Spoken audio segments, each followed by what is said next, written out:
Assalamualaikum warahmatullahi wabarakatuh.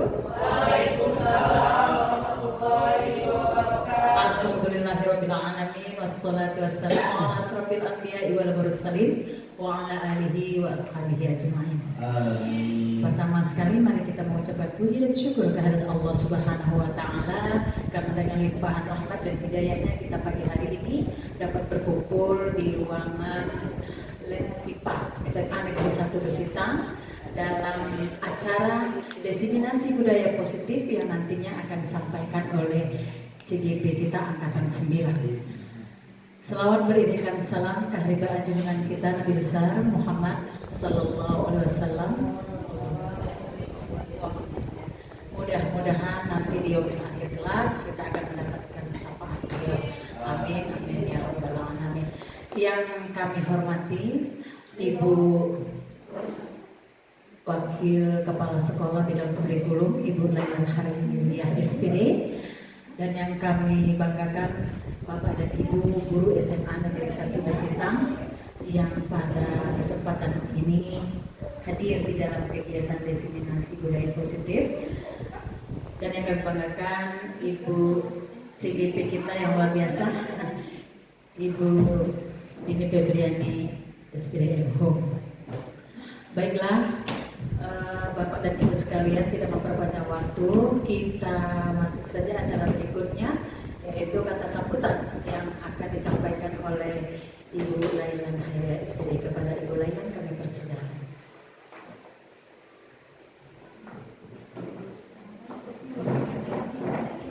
Bismillahirrahmanirrahim.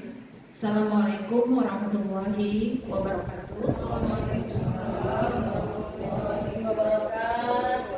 Alhamdulillahirabbil alamin. Wassalatu wassalamu ala asrofil anbiya'i wal mursalin wa ala alihi wa ashabihi ajmain.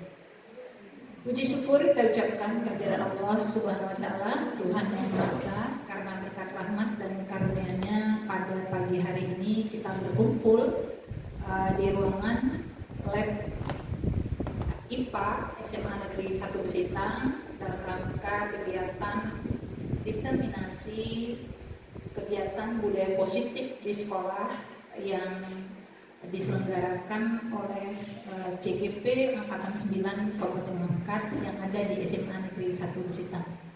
Selanjutnya bagi muslim, salawat menyampaikan salam kita hadiahkan kepada junjungan kita Nabi besar Muhammad Sallallahu Alaihi Wasallam. Semoga di yaumil akhir kelak kita akan mendapatkan syafaat beliau. Amin ya rabbal alamin. Yang kami hormati Bapak Ibu Dewan Guru, peserta diseminasi kegiatan budaya positif CGP Angkatan 9 Kabupaten Langkat. Dalam hal ini kegiatan diseminasi budaya positif yang dilaksanakan pada pagi hari ini adalah satu bentuk kegiatan di mana ini adalah salah satu rangkaian program kegiatan dari pada CGP Angkatan 9 yang ada di Kabupaten Langkat ini, dan dalam hal ini SMA Negeri 1 Besitang ada 2 orang sebagai CGP yang mengikuti kegiatan ini. Adapun yang nantinya akan sama-sama kita dengarkan dari pemateri kita, rekan kita CGP Angkatan 9, yaitu tentang budaya positif yang ada di sekolah. Bagaimana nanti di dalam proses ada terjadi perubahan budaya positif yang tentunya adalah untuk kemajuan daripada SMA Negeri 1 Besitang ini, yang kiranya dari rekan-rekan CGP ini akan mengimbaskan ke seluruh rekan-rekan Dewan Guru semuanya. Terima kasih kami untuk para Ibu CGP Angkatan 9 yang luar biasa, hebat, yang terus memberikan kontribusi dalam ikut pengembangan perbaikan di SMA Negeri 1 Besitang ini. Mudah-mudahan kegiatan ini dapat bermanfaat untuk kita semuanya, dan kita juga mampu memperbaiki dengan menularkan budaya positif terkhusus di kelas kita ya, masing-masing dan secara keseluruhan yang ada di sekolah SMA Negeri 1 Besitang. Saya rasa itu saja yang bisa saya sampaikan mewakili daripada Ibu Kepala Sekolah. Lebih dan kurang saya mohon ampun kepada Allah. Saya mohon ampun. Wabillahi taufik wal hidayah. Assalamualaikum warahmatullahi wabarakatuh. Waalaikumsalam warahmatullahi wabarakatuh.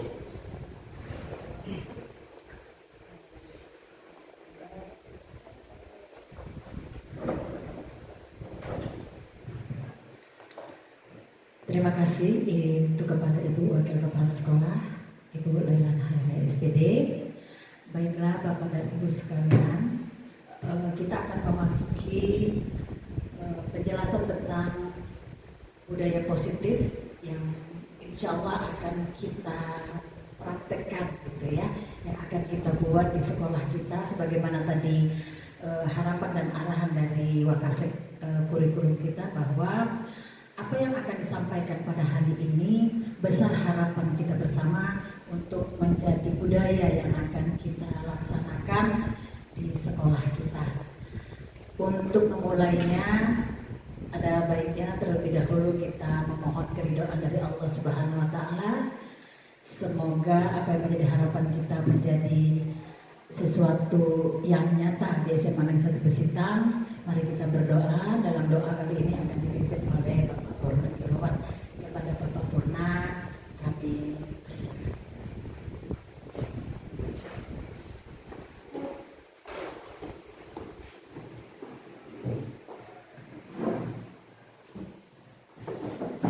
Bismillahirrahmanirrahim. Assalamualaikum warahmatullahi wabarakatuh. Waalaikumsalam warahmatullahi wabarakatuh.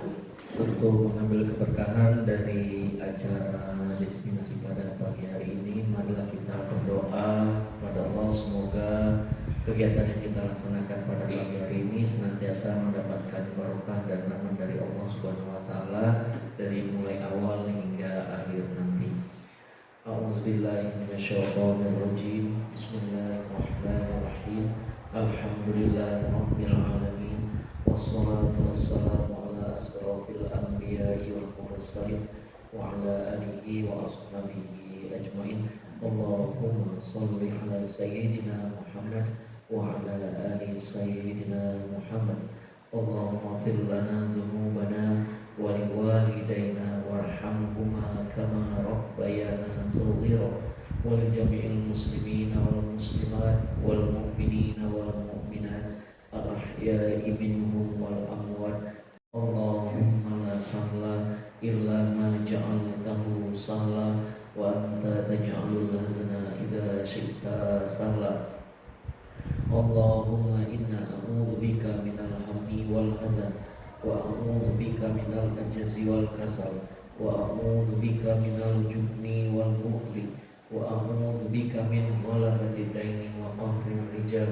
Rabbana la tuzigh qulubana ba'da idh hadaytana wa hab lana min ladunka rahmah innaka antal wahhab.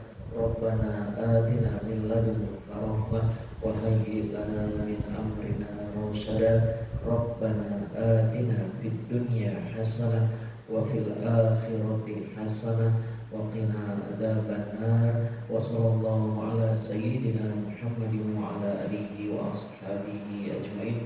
Subhana rabbika rabbil izzati amma yasifun wa salamun alal mursalin walhamdulillahi rabbil alamin. Assalamualaikum warahmatullahi wabarakatuh.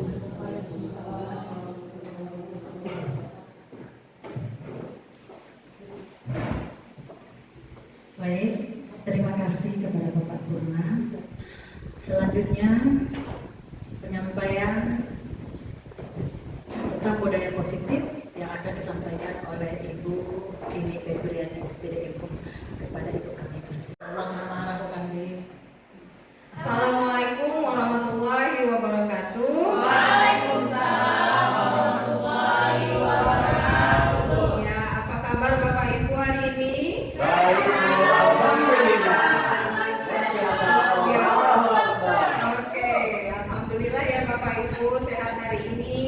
diberikan keringanan langkah dan kesehatan sehingga kita bisa berkumpul kembali di sini ya. Kali ini dalam kegiatan diseminasi budaya positif. Diseminasi sendiri bermakna adalah menyampaikan informasi ya tentang budaya positif yang sudah kami pelajari ya sebagai rangkaian dari program pendidikan guru penggerak.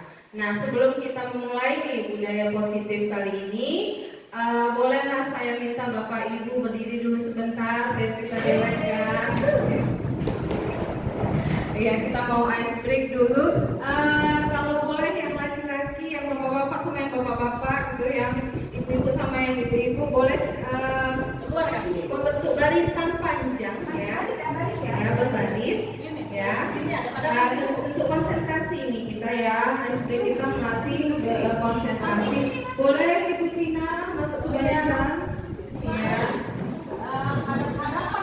Hadap kemari, boleh. Udah. Kemudian ibu yang bertiga boleh dipanjangkan buku ke belakang. Bu Laila masuk, Ibu Nulis masuk, Bu Nita masuk. Satu barisan semua ya ibu-ibu. Iya. Ya, barisan memanjang. Memanjang. Iya. Ya, mundur-mundur ibu. Iya. Iya, Pak. Sudah. Nah, silakan Bapak Ibu tangannya. Belum. Ya, tangan sebelah kanan, sudah. Tangan sebelah kanan ke atas. Oke, tangan sebelah kirinya seperti ini. Jadi seperti ini ya Ibu. Satu sini, satu sini.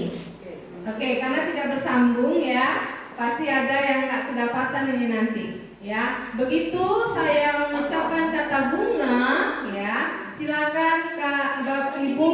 Oke, menangkap tangan temannya yang telunjuk ya. Jadi tangan kita gini? Iya. Tidak, salah.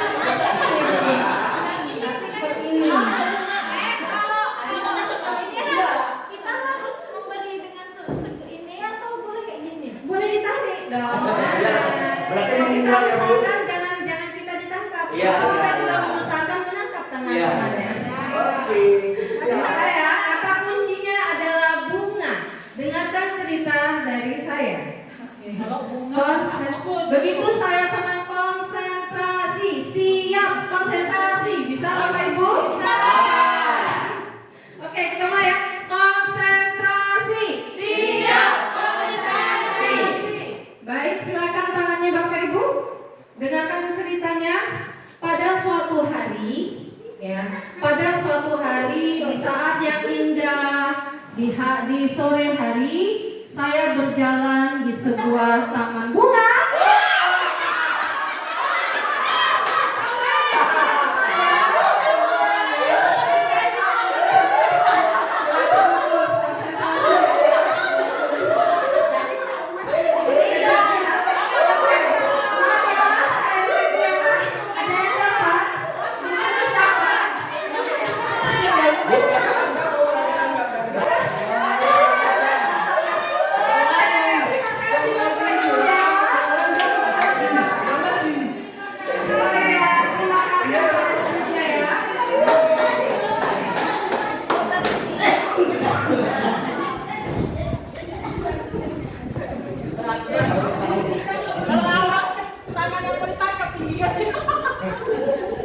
Baik Bapak Ibu.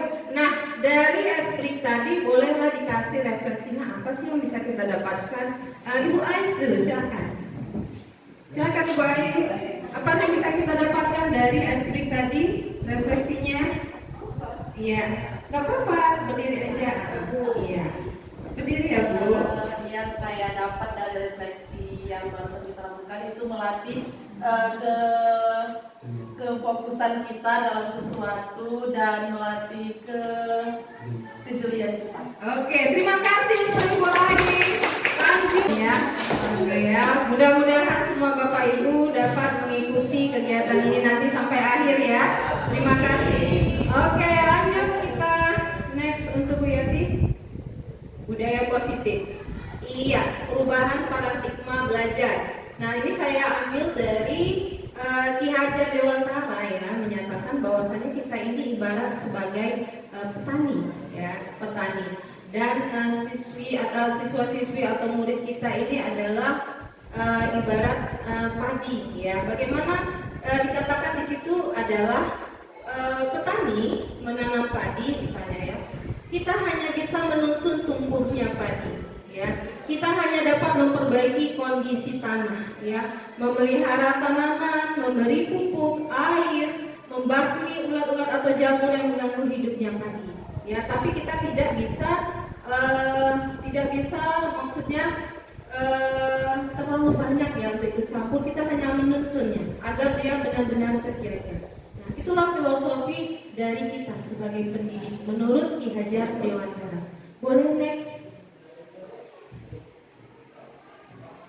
Ya, dari uraian tersebut kita dapat memahami ya bahwasanya sekolah itu diibaratkan sebagai tanah tempat bercocok tanam, sehingga guru harus mengusahakan sekolah jadi lingkungan yang menyenangkan, menjaga dan melindungi murid dari hal-hal yang tidak baik.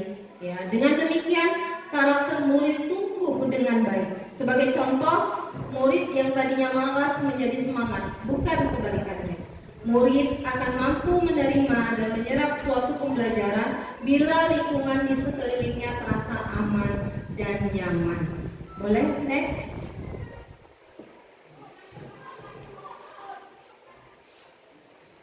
Ya, inilah salah satu tanggung jawab kita ya Bapak Ibu, bagaimana kita menciptakan suatu lingkungan yang positif, yang mendukung saling belajar, saling bekerja sama sehingga tercipta kebiasaan-kebiasaan baik. Kebiasaan baik akan tumbuh menjadi karakter-karakter yang baik. Karakter-karakter baik dan kebiasaan baik itulah yang akan membentuk budaya positif. Jadi memang perjalanan untuk membentuk budaya positif ini lumayan prosesnya lumayan lama ya, tapi memang harus kita mulai ya dari sekarang. Ya, silakan boleh next. Nah, ini pertanyaannya. Ya, yang pertama, apa pentingnya menciptakan suasana positif di sekolah Anda? Pertama, yang kedua, sebagai seorang pendidik, ya, bagaimana pendapat Anda? Bagaimana Anda dapat menciptakan suasana positif di lingkungan Anda selama ini? Boleh kita boleh sebelumnya belum selesai. Oh iya, masih di slide ini ya. Nomor 1, apa pentingnya menciptakan suasana positif di sekolah Anda? Bolehlah kali ini saya meminta rekan Bapak Ibu yang bisa memberikan pendapat, ada? Atau saya tunjuk? Oh boleh, silakan Ibu Nita. Terima kasih untuk Ibu Dini Febriani. Sangat menarik ya Bu, materi atau pemaparan yang Ibu sampaikan hari ini tentang budaya positif. Tadi yang ditanyakan, apa pentingnya menciptakan suasana positif di sekolah Anda? Saya telah melihat slide Ibu yang sebelumnya bahwa mengatakan budaya positif itu ya sangat penting jadinya setelah saya baca slide-nya. Ternyata untuk membentuk budaya positif ini terbentuk dimulai dari kebiasaan tadi ya Bu. Inilah yang menjadi penting. Karena dari kebiasaan sehingga bisa merubah karakter anak-anak untuk menjadi semuanya positif. Artinya di sini sangat-sangat penting untuk diciptakan budaya positif karena akan menjadi kebiasaan dan dapat membentuk karakter murid-murid kita menjadi lebih baik. Itu dari saya. Terima kasih Bu. Baik. Terima kasih untuk Ibu Nita ya, luar biasa. Tepuk tangan dulu Bapak Ibu untuk Ibu Nita ya. Lanjut boleh ada satu lagi ada apa pentingnya menciptakan suasana positif di sekolah? Boleh Pak Purna, silakan.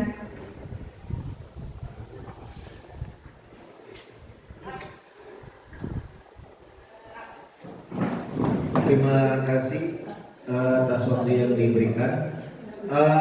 Saya sependapat dengan yang disampaikan oleh Ibu Nita tadi bahwa materi yang disampaikan cukup menarik dan sangat memotivasi.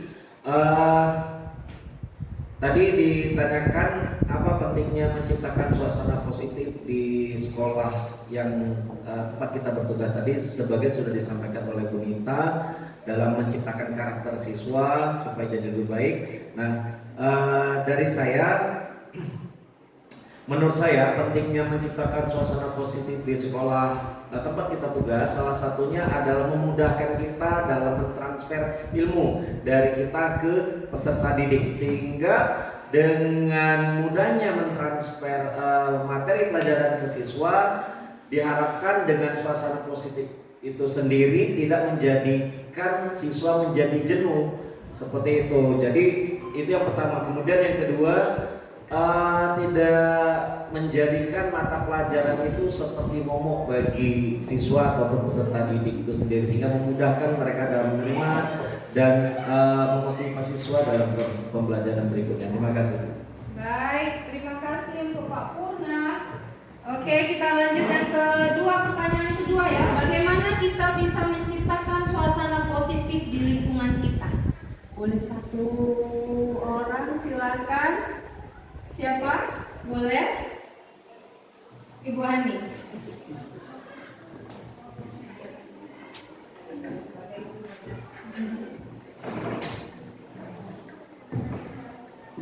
Terima kasih kepada pemateri. Sebagai seorang pendidik atau pimpinan sekolah, bagaimana saya menciptakan suasana positif di lingkungan sekolah? Salah satu yang sering saya terapkan adalah membiasakan untuk bertegur sapa. Karena kalau misalnya kita nggak bertegur sapa, ya gimana kita mau membangun kepercayaan, komunikasi antara siswa dan guru. Jadi kalau misalnya gurunya udah jutek, anak pun juga nggak mau menegur kita. Jadi suasana positif itu dimulai dari diri kita, komunikasi kita, suasana hati kita. Jangan suasana hati di luar lagi gaduh kita bawa ke sekolah, itu enggak. Jadi itu kembali ke diri kita. Terima kasih. Oke, terima kasih untuk Ibu Hani.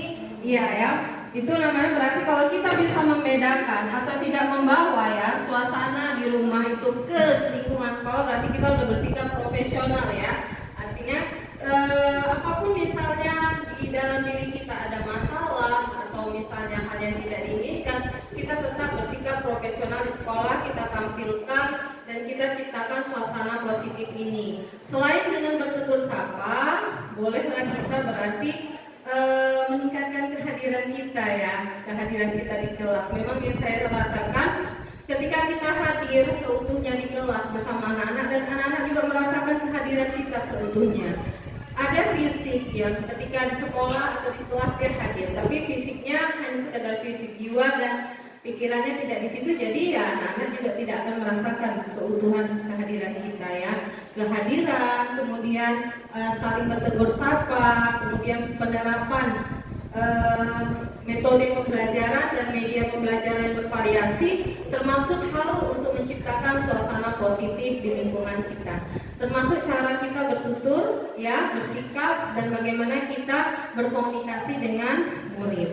Boleh dilanjut?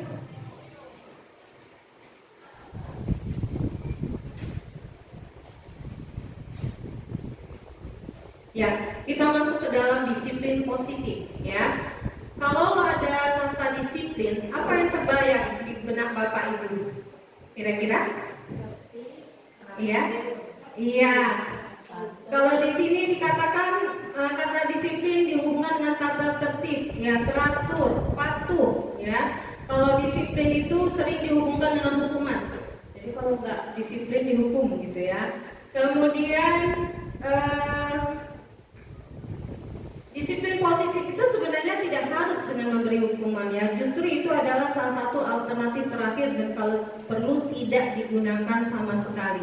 Jadi disiplin positif di sini berhubungan dengan motivasi intrinsik dari dalam diri kita ya. Bagaimana kita menumbuhkan kesadaran dalam diri kita yang menjalankan segala aturan-aturan ya. Faktor internal dari dalam diri ya, bukan dari faktor eksternal ya. Itu untuk disiplin positif. Lanjut. Nah, disiplin positif yang kita kembangkan di sekolah inilah yang akan kita terapkan kepada anak murid kita ya. Di kurikulum Merdeka ya, murid yang kita ajarkan atau kita didik akan menuju kepada profil pelajar Pancasila. Yang pertama ada beriman bertakwa kepada Tuhan Yang Maha Esa dan berakhlak mulia, kemudian berkebinekaan global, kemudian bergotong royong, mandiri, kreatif, dan bernalar kritis ya. Jadi kreatif ini udah masuk dalam slogan SMA Negeri 1 Besitang nih ya kan. Coba dulu ya Bapak Ibu, masih ingat nggak? SMA? Oke. SMA? Oke. SMA Negeri 1 Besitang. Kreatif, inovatif, bersahaja, Oke, masuk yang kreatif itu ternyata dalam profil pelajar Pancasila yang ada 6 ya. Kita mulai dari beriman bertakwa kepada Tuhan Yang Maha Esa dan berakhlak mulia. Kalau kita mau menjadikan murid kita seperti ini, berarti diri kita juga dulu ya. Kita mulai dari diri kita. Berarti kita harus membekali dari diri kita sendiri ya, terutama untuk masalah beriman bertakwa dan berakhlak mulia. Bagaimana kita mau merubah atau menjadikan murid kita seperti ini tanpa dimulai dari diri kita sendiri. Oke, kemudian yang kedua berkebinekaan global. Artinya ya, kalau di siswa kita, murid kita di sini memang terdiri dari berbagai suku ya, agama ya, latar belakang ya, bagaimana mereka menghormati perbedaan tersebut ya. Kalau di kelas ada bercampur-campur ya, suku, agama, dan rasnya, mereka tetap saling menghormati. Kemudian ada bergotong royong. Nah, kita nanti akan melatih atau mendidik murid kita supaya memiliki sikap bergotong royong ya. Ini gotong royong ini salah satu apa? Nilai dari bangsa Indonesia yang terkenal ya, gotong royong ya, selain ramah-tamahnya. Kemudian mandiri, artinya di dalam mandiri ini ketika dia bisa membawa diri dia sendiri atau mengerjakan tugasnya dengan baik ya, mandiri. Kemudian ada kreatif tadi, kreatif dia akan menciptakan ya, menemukan atau menciptakan suatu hal yang baik bagi dirinya. Ya, kemudian bernalar kritis. Artinya nanti dalam kegiatan-kegiatan yang dilakukan di sekolah membuat siswa mampu bernalar kritis ya. Dalam proyek-proyeknya nanti di kurikulum Merdeka. Boleh lanjut? Oke, sebelumnya ya, kita siapkan dulu ya. Oke, kita siapkan dulu, Bapak Ibu boleh berdiri sekali lagi. Kita mau senam-senam dulu ya. Ini senam dari profil pelajar Pancasila. Boleh dicari tempatnya yang lebih lapang, agak luas gitu biar enak gitu ya. Nggak usah deket-deketan gitu, nanti ketabrak. Oke ya.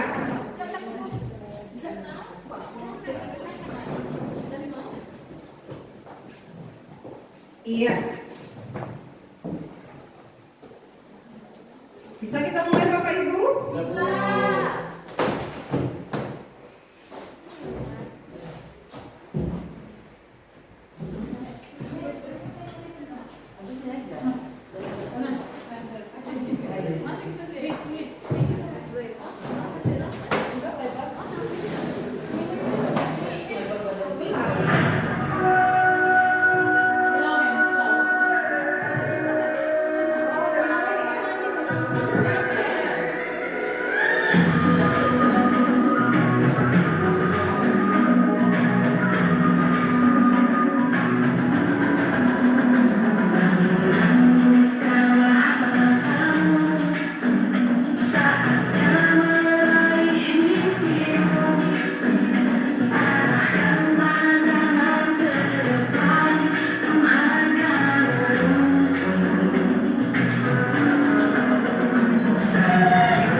lagi ya.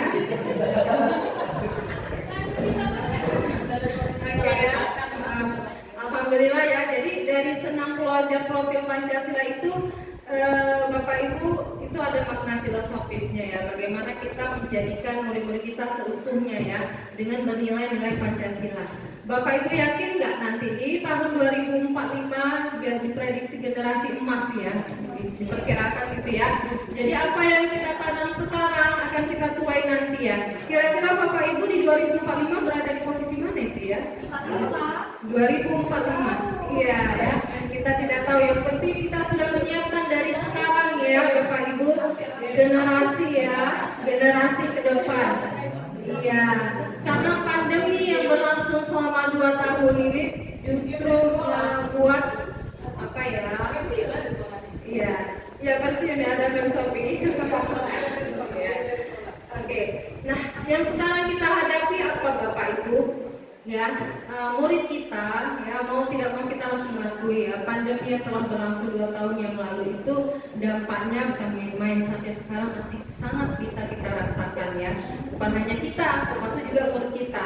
Bagaimana bisa kita bayangkan ternyata memang teknologi itu tidak bisa menggantikan peran guru ya. Secanggih apapun teknologi, kuncinya memang ada sama kita ya. Walaupun kita daring dengan penggunaan aplikasi ini itu dan komputer, laptop segala macam dan HP, ternyata tidak mampu menggantikan nilai-nilai kehadiran guru bertatap muka ya dengan murid kita.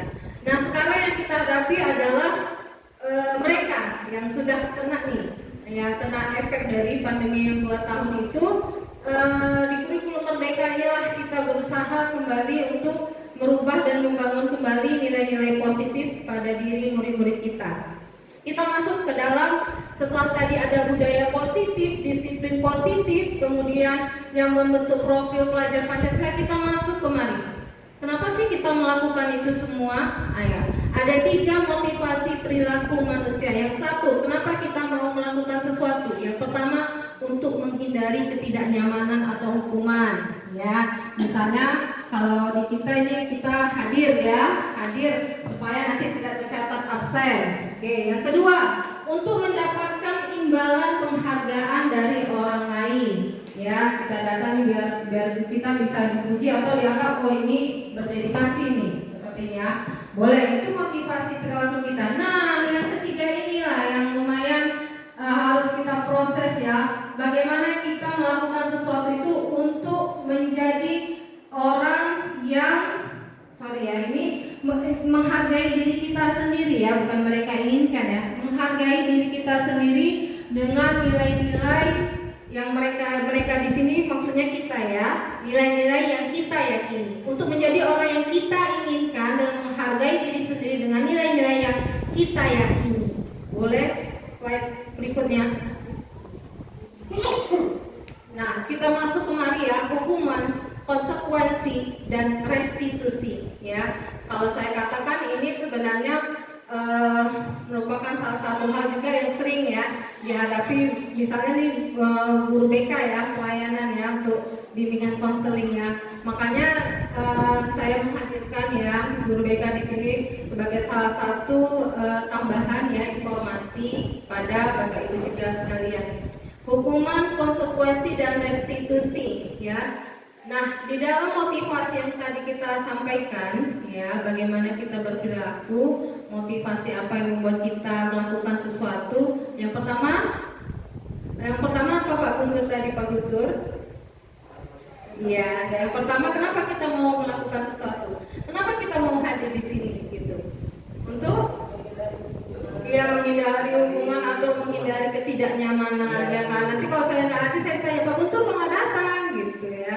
Yang kedua tadi untuk mendapat imbalan atau penghargaan. Oke. Yang ketiga yang paling ini ya, yaitu untuk menghargai diri kita sendiri dengan nilai-nilai yang kita yakini. Ini memang yang ketiga adalah motivasi intrinsik. Ini yang kita mau timbulkan sama anak murid kita. Butuh waktu, sangat butuh waktu, proses yang panjang untuk ini ya. Karena namanya merubah karakter yang udah lama tertanam itu susah. Kecuali memang ada keinginan terus-menerus dari diri kita.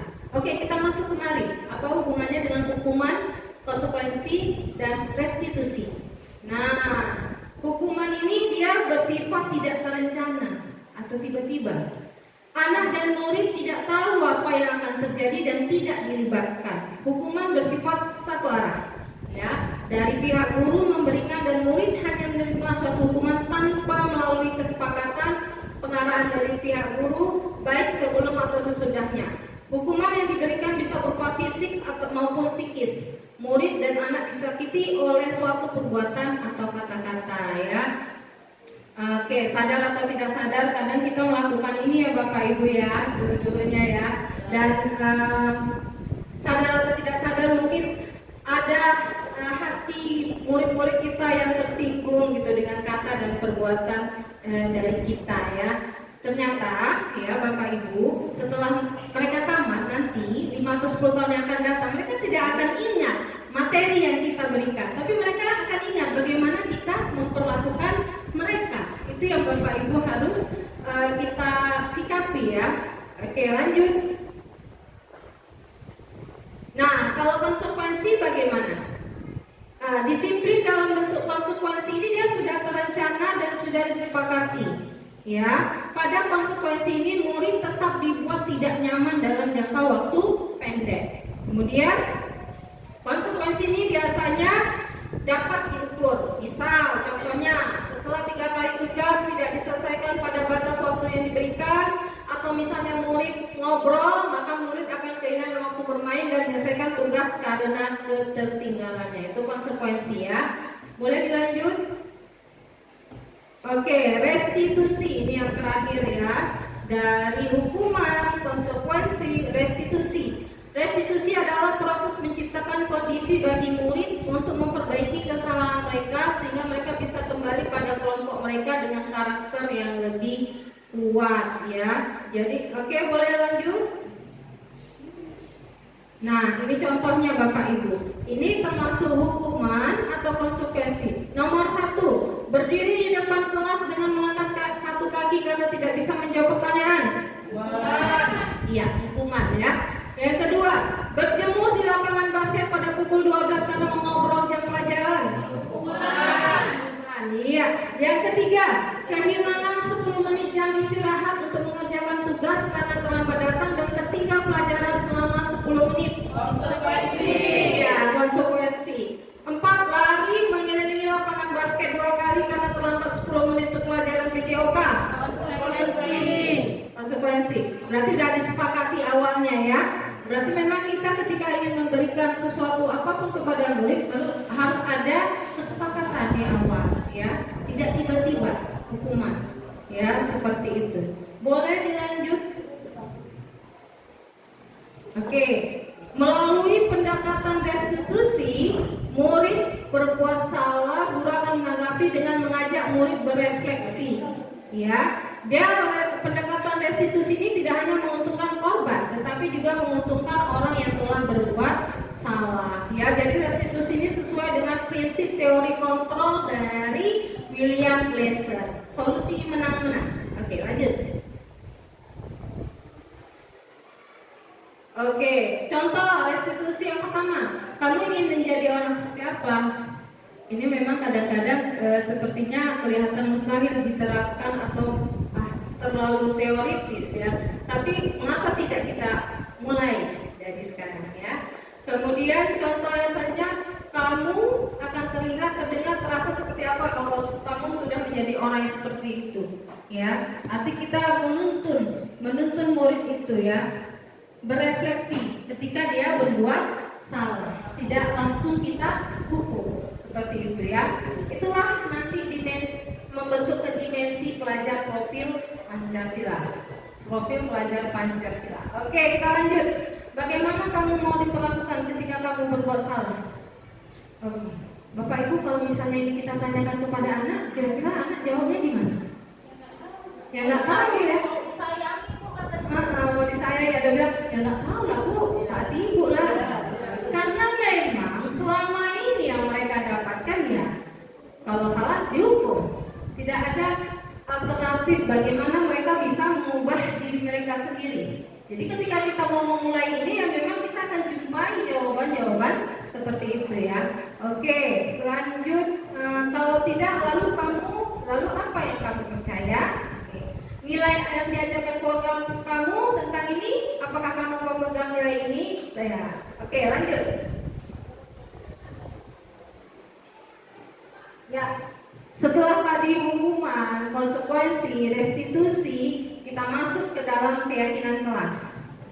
Kalau dulu dinamakan kesepakatan kelas ya. Sekarang kita masuk ke keyakinan kelas. Bagaimana cara kita membuatnya? Ya.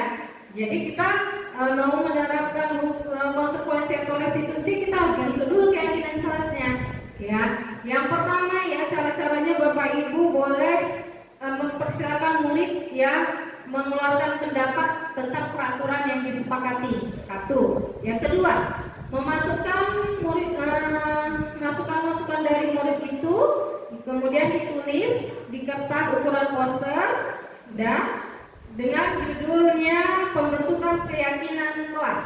Ya, jadi kalau misalnya anak murid nanti buat peraturan, jangan berlari di kelas atau koridor, kita ubah menjadi kalimat positif. Berjalanlah di kelas atau koridor. Lanjut. Nah, kemudian keyakinan kelas ini dia lebih umum ya. Contoh, berjalan di kelas, dengarkan guru, datanglah tepat waktu. Kita masukkannya dalam satu payung, yaitu keyakinan saling menghormati atau nilai kebajikannya adalah hormat. Itu yang kita masuk ke keyakinan kelas ya. Kemudian ini nanti nggak usah banyak-banyak Bapak Ibu, 3 sampai 7 keyakinan saja yang paling maksimalnya. Kemudian kalau banyak-banyak kita sendiri sulit mengingatnya, sulit juga untuk dijalankan. Kalau saya pernah lihat itu ada misalnya tidak kata harus berbuat ini dan itu. Jangan-jangan kita sendiri nanti bisa lupa apa yang kita buat ya. Jadi kalau kita buat yang sederhana aja, keyakinan kelas ini dia lebih umum ya. Dia gambarannya lebih umum daripada peraturan ataupun peraturan kelas ya. Jadi dia sifatnya lebih umum. Boleh lanjut? Nih dia contohnya. Oke. Nampak Bapak Ibu? Saya bacakan salah satu contohnya. Keyakinan kelas 5, selalu bersikap positif. Misalnya mengerjakan tugas piket segala macam ya. Oke, itu termasuk dalam selalu bersikap positif. Senantiasa menjadi diri yang terbaik. Umum kali memang ya kan Bapak Ibu, tapi memang seperti itulah keyakinan kelas ya. Percaya dan menghormati orang lain serta barang miliknya. Berkomitmen terhadap setiap tugas, kemudian senantiasa membantu. Memang sangat umum, tapi mudah-mudahan ini menjadi nilai-nilai kebajikan yang bisa mereka terapkan di dalam kelas. Boleh lanjut?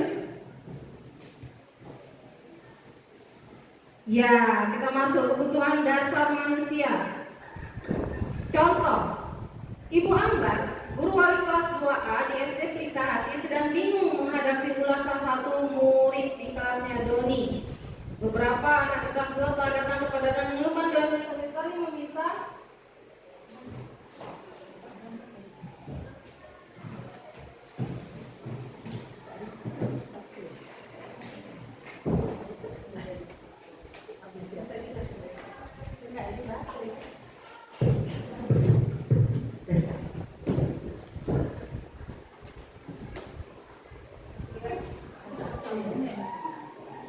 ya, oke.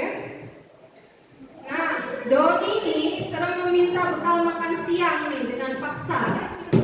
Dan jika Anda menghadapi situasi seperti Ibu Ambar, apa yang Anda lakukan? Menurut Anda, kira-kira apa alasan Doni melakukan hal itu? Kira-kira gimana? Kurang kasih sayang, ya. Kenapa? Karena dia mungkin nggak ada sarapan ya, tidak sarapan di rumah, atau dia tidak membawa bekal, atau dia tidak ada di jajannya. Jadi dia selalu memaksa teman-temannya untuk memberikan dia bekal. Boleh lanjut? Boleh, silakan kita lihat ya 5 kebutuhan dasar manusia. Yang tadi bisa? Oke. Videonya.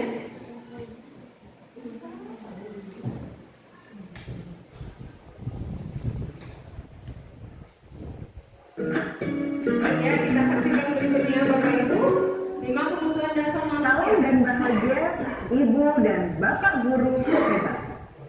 Untuk membangun budaya sekolah yang positif dengan lingkungan yang aman dan mendukung murid untuk menjadi pribadi yang berdaya, seimbang, dan bahagia, salah satu upaya yang dapat dilakukan oleh guru adalah memahami kebutuhan dasar yang mendasari perilaku murid.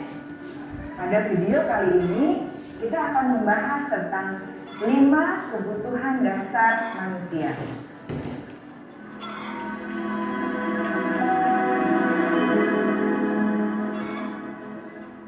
Terampil, diakui pencapaian dan keterampilannya, didengarkan, bisa membuat dampak dan pengaruh, dan memiliki rasa harga diri. Mereka sebaiknya diberi kesempatan untuk membuat keputusan. Iya, Bapak Ibu sudah kita dengarkan dan lihat dan dengarkan ya video tadi tentang 5 kebutuhan dasar manusia. Boleh?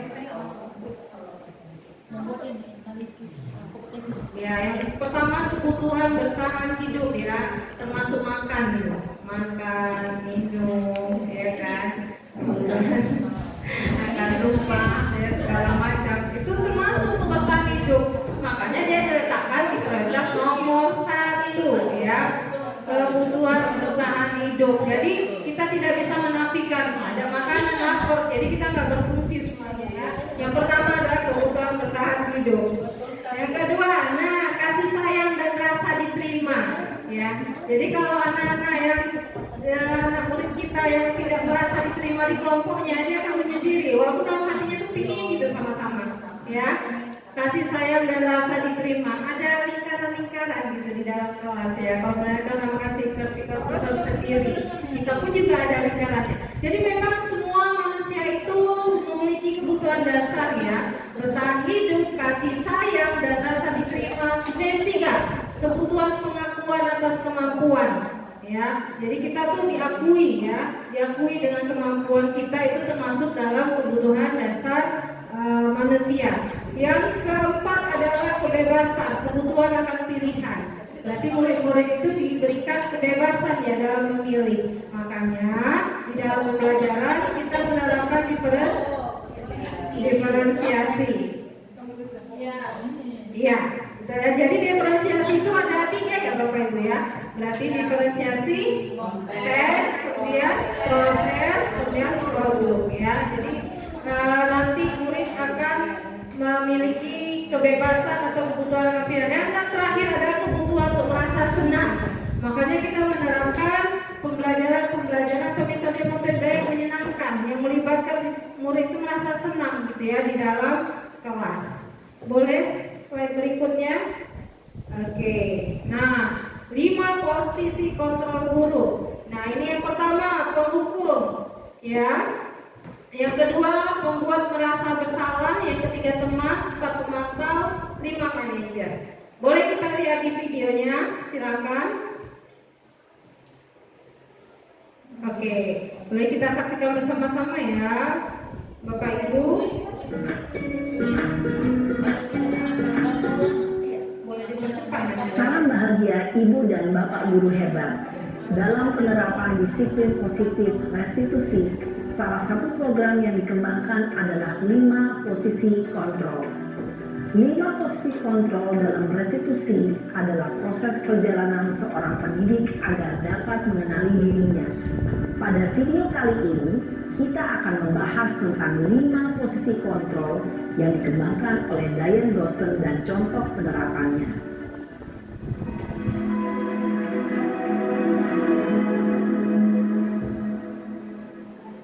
5 posisi kontrol itu adalah 1.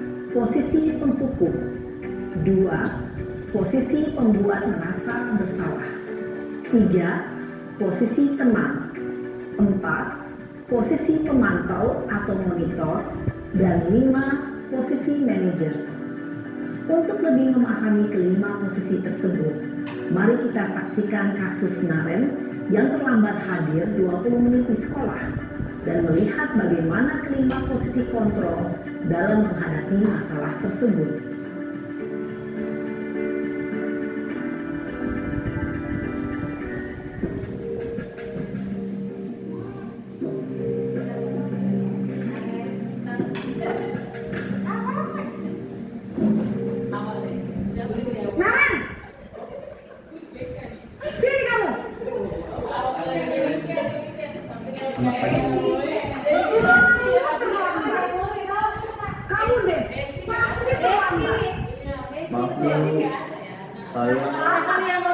Apa coba? Alasan kamu apa lagi? Kapan sih kamu tidak terlambat? Murid yang mandiri, bertanggung jawab, dan dapat memecahkan masalah. Tujuan dari posisi ini adalah agar murid dapat berefleksi atas tindakannya. Guru akan dengan tulus memberikan pertanyaan-pertanyaan bermakna sehingga membuat. Iya, Bapak Ibu tadi sudah ya, Bapak Ibu saksikan 5 posisi kontrol guru. Yang pertama tadi adalah penghukum. Yang kedua membuat kesalahan, membuat merasa bersalah ya. Yang ketiga adalah teman. Yang keempat adalah sebagai pemantau. Yang kelima sebagai manajer ya. Yang kelima sebagai manajer ini di situ ada refleksi ya. Di situ ada hal bagaimana kita bisa membangkitkan murid kita untuk dapat mencoba mereka mencari solusi untuk diri mereka sendiri. Ya, walaupun ini susah kita terapkan ya, tapi harus kita mulai dari sekarang. Kapan lagi? Ya. Jadi ketika murid itu sudah mulai berusaha mencoba untuk menemukan solusi untuk diri dia sendiri, dia akan bertanggung jawab terhadap diri dia sendiri. Ya, terus menerus seperti itu ya. Mulai dari awalnya kita penghukum, kemudian kita menjadi apa tadi setelah penghukum pembuat merasa bersalah, kemudian menjadi pemantau, teman pemantau, dan akhirnya kita bisa menjadi posisi kontrol kita sebagai manajer. Bapak Ibu, di sini saya akan memberikan sticky notes ya. Nanti boleh Bapak Ibu tulis ya, apa sih yang pernah Bapak Ibu lakukan, posisi kontrol apa yang pernah Bapak Ibu lakukan selama ini. Ya, silakan ditulis kalau posisinya penghukum atau posisi sebagai teman atau posisi sebagai manajer ya. Nggak usah ditulis nama ya, cukup tulisan Bapak Ibu saja.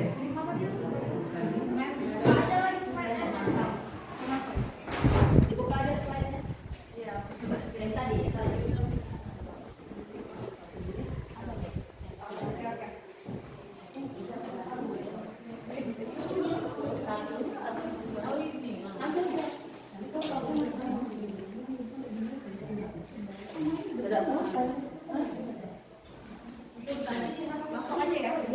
Langsung aja Bapak Ibu. Kamu dulu ya, baru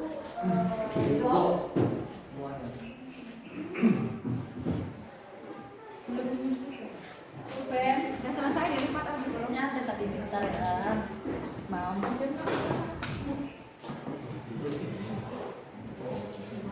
sticky notes ya Bapak Ibu. Ini sticky notes. pemantau dia dengan ini. Kalau sudah selesai nanti boleh kita tempelkan ya Bapak Ibu di dinding sebelah sana yang hijau. Ya, singkat saja boleh. Kalau sudah boleh silakan menempelkan Bapak Ibu di sini. Di sini ya. Ya, silakan Ibu. Iya. Di situ papan tulisan tidak enak. Oh gitu. Oh enggak, saya di sini. Iya, boleh. Iya. Silakan. Silakan Bapak Ibu. Di manakah posisi kita ya? Apakah sebagai penghukum, pembuat merasa bersalah, teman, pemantau, atau sebagai manajer?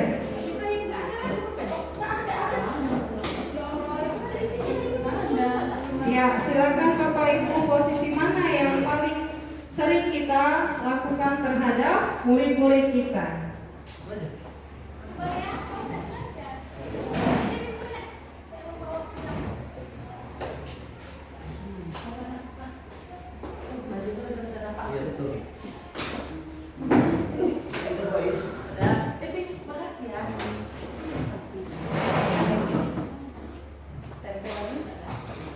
Silakan.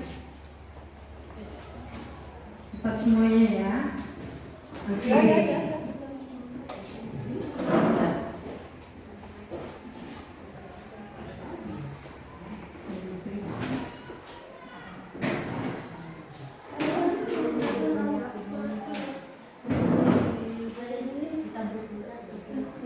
Mana Ibu? Bisa ya. Atau tadi penulisannya salah, ditulis di bagian yang lengkapnya. Iya.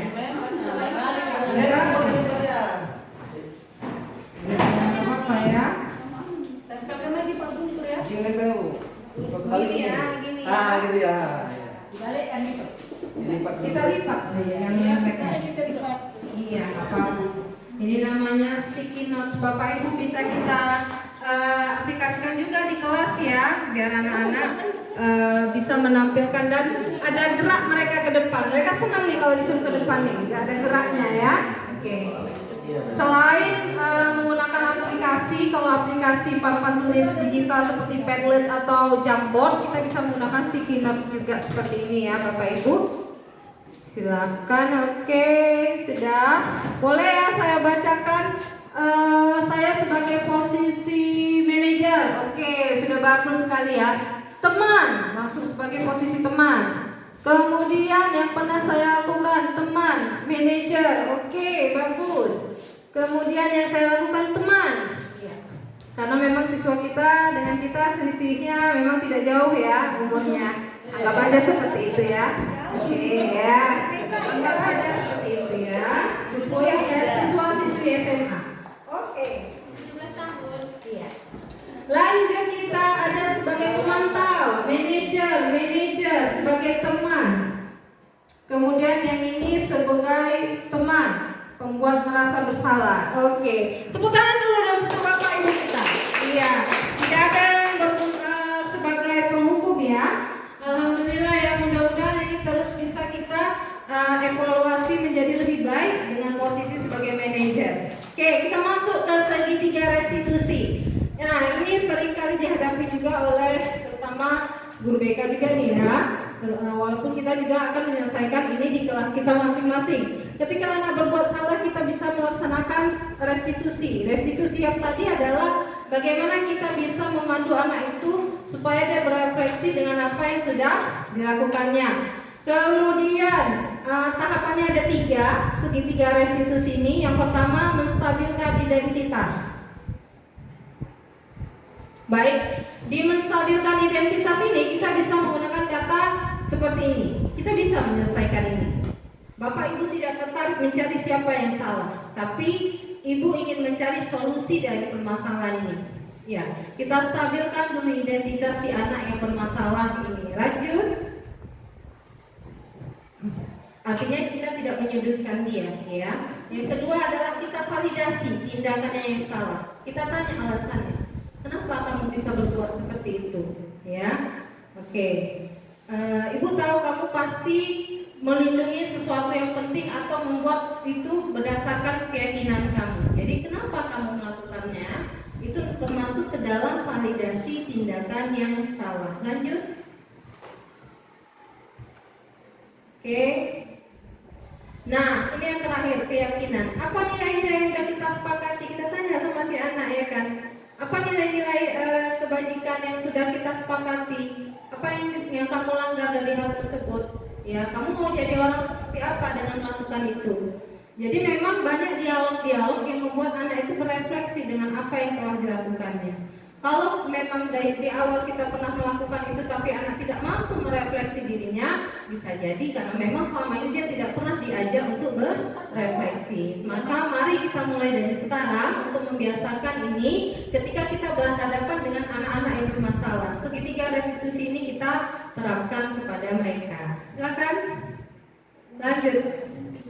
Nah, yang terakhir adalah penutup. Ya, kata-katanya adalah kita adalah insan pendidik yang memiliki tugas dan tanggung jawab besar dalam menerapkan budaya positif di lingkungan sekolah. Niat yang tulus untuk mewujudkan pelajar profil Pancasila serta menciptakan komunitas belajar dan berbagi praktik baik dengan sesama rekan. Maka mari bersemangat dan terus berkarya. Oke, sekian saja dari saya. Bapak Ibu, mudah-mudahan kita dapat mengaplikasikan budaya positif ini di sekolah. Bapak Ibu bisa nanti kembali lagi ke kelas, kemudian bisa menerapkan ini, dan mudah-mudahan kita juga, poin pentingnya di sini adalah menciptakan komunitas belajar dan berbagi praktik baik ya kepada sesama rekan. Karena kalau kita memang bekerja sendiri, kadang-kadang kita jadi lemah atau misalnya tidak semangat. Tapi kalau kita bergabung dalam komunitas, saling menguatkan, berbagi praktik baik, kita akan terus menciptakan ekosistem yang positif dan budaya positif di sekolah kita. Sekian dari saya. Assalamualaikum warahmatullahi wabarakatuh.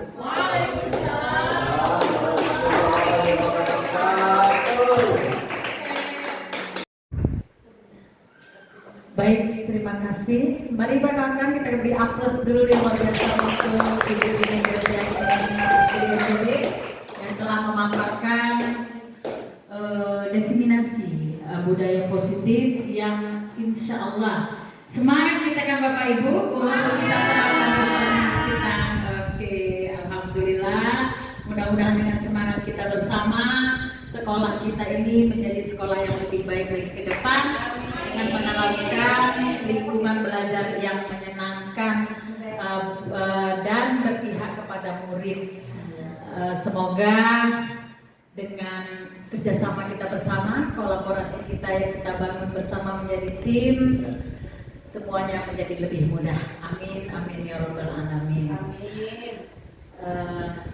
Demikian saja desiminasi kita pada hari ini. Semoga semangat yang kita miliki mendapatkan nilai ibadah di mata Allah Subhanahu wa Ta'ala. Amin ya robbal alamin. Terima kasih Bapak Ibu guru hebat atas waktunya. Billahi taufiq wal hidayah. Assalamualaikum warahmatullahi wabarakatuh. Waalaikumsalam.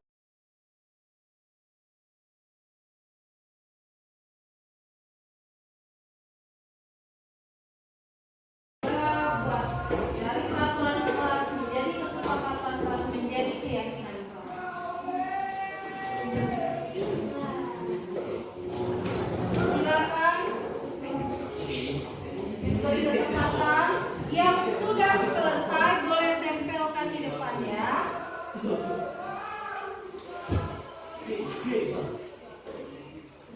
Oke, kita buat di sini ya.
Kalau piket jangan hanya kelas saja yang dilihat, tapi lingkungan luarnya juga dilihat. Ya kayak jendela, meja guru, spidol yang harus juga diisi. Pasti bayi. Jangan ya, itu aja. Dan jangan apa? Di skip ya Miss. Yang ini jangan di skip ya Miss. Jangan di skip ya Miss. Oh, yang ini jangan dilewatkan ya Miss, gitu ya. Oke, contohnya itu di belakang Miss ada sampah. Iya. Oke, lanjut.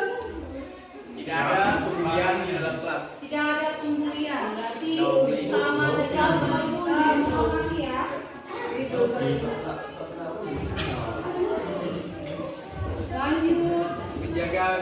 mengingatkan dengan membuang sampah di tempat itu. Oke, masuk.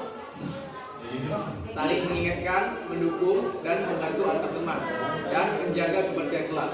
Oke, masuk lagi, lanjut.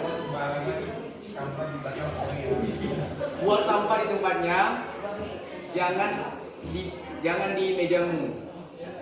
Di mejamu. Oke, lanjut. Semua petugas piket tidak boleh pulang sebelum selesai seluruhnya agar adil pada semuanya. Oh, agar apa nih? Agar adil semua kerja. Ya. Agar adil semua kerja yang mana? Oke, lanjut. Mengutamakan menghargai satu sama lain karena dengan tidak menghargai membuat yang lain sulit untuk percaya diri. Dan kedua ada tanggung jawab piket. Tanggung jawab piket, ya sama. Lanjut. Menjaga kebersihan laci masing-masing. Menjaga kebersihan laci masing-masing. Oke, lanjut. Harus kompak. Harus kompak. Oke, kompak ya. Lanjut. Melaksanakan piket kelas sesuai jadwal yang telah ditentukan. Oh, piket semua ini. Kompak. Berarti sebenarnya nggak ada masalah di sini ya, karena semuanya piket ya, ya kan? Jagalah kebersihan kelas karena kebersihan sebagian dari iman. Oke, lagi. Selalu mengerjakan tugas. Yang piket wajib bertanggung jawab sampai selesai. Nah, lanjut. Kerapian kelas dan damai.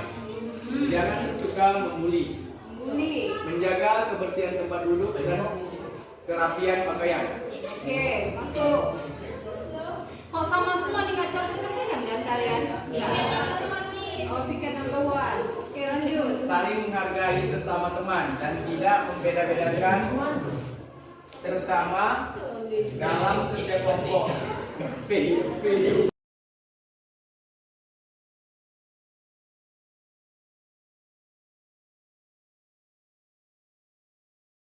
12 Mia 3.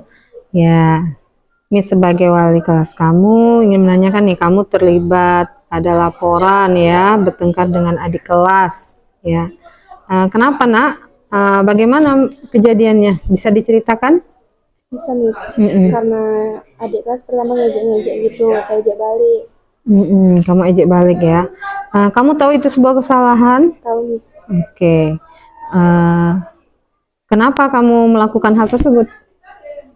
Karena ejek-ejekan itu, saya datangi ke kelasnya, saya tanya kenapa ngejek-ngejek, terus adik kelasnya nggak terima, ngadu ke guru BK.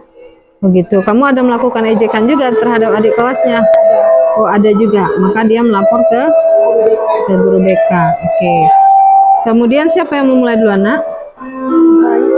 Oke, mereka. Seperti itu ya. Oke, kamu tahu itu sebuah kesalahan. Ada nggak cara yang lebih efektif supaya kamu bisa mengatasi itu? Selain kamu datangi kelasnya, langsung mengejek lagi orangnya. Kalau menurut kamu cara yang lebih baik selain itu apa?